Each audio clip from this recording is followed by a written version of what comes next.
With bright blooms that go from midsummer to early fall, sunflowers say summer like no other plant.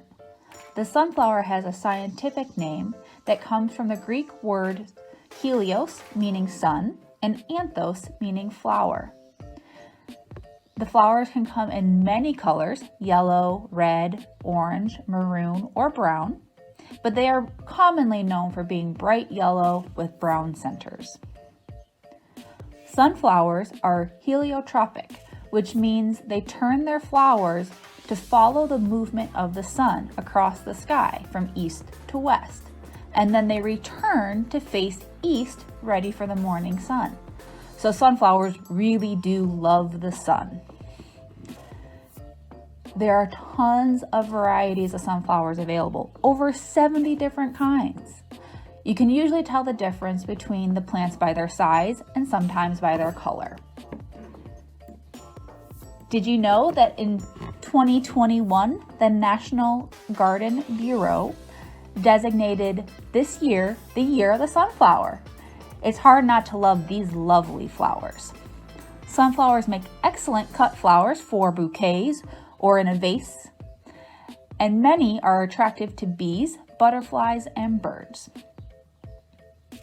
Everyone kind of might know the big sunflower that is really tall, but there are some that only grow to be about 15 inches tall. On this next slide, I have listed out a few different types of the sunflowers. There are over 70, so I couldn't put all of them on here, but here are a few that people might know. The mammoth one that's on that first one is actually the one that I will be sharing as to how to plant it in just a little bit. So now we're gonna go outside and I'm going to show you how to plant your own sunflower seed and get it started. But then also, I actually have a few sunflowers that I've already started that we're actually gonna plant in the ground in my garden together.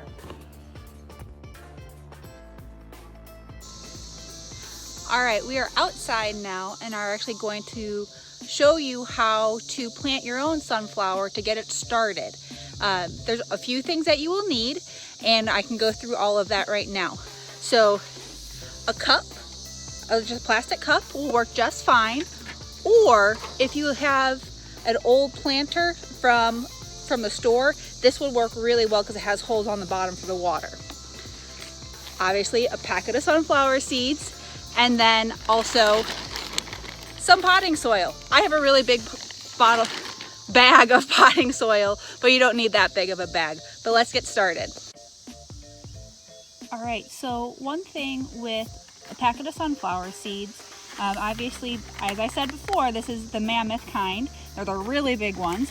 But what I want to show is on the back, it actually gives you information about the seed as well as how to plant it. So you can see up at the top, it says full sun, 6+ hours, which means that to be able to grow, it needs 6+ hours of sun.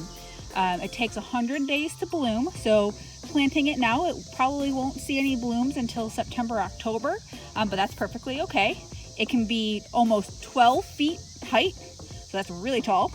And then the depth, the 1 inch, that is referring to when you plant it, how far the seed needs to be into the ground. Another thing I want to show is this map of the United States. So if you are south of Oxford, say you're in Florida or Texas, your growing season is much longer. You can actually plant sunflowers into the ground as soon as March all the way through May, and they'll bloom in 100 days. If you're in Oxford, in that green area in Ohio, from May to June is our growing season for sunflowers. And so that's when, through May through June is when the seeds need to be planted. Then if you're much further north, say you're in Minnesota or North Dakota, that is when to be outdoor sown or planted outside, you can do that in June. So the package will always give you a lot of information as to what you're looking for with your sunflower.